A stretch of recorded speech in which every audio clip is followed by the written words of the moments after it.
Cherry blossoms have long been associated with Japan. In a story published, studies say that cherry blossoms, or Sakura,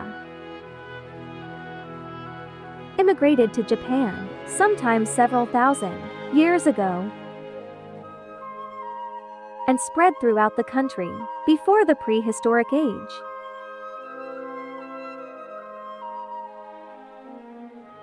Records show that Cherry Blossoms Festival, or picnics called Hanami, became popular the Heian period, 794 to 1185, when emperors and members of the imperial palace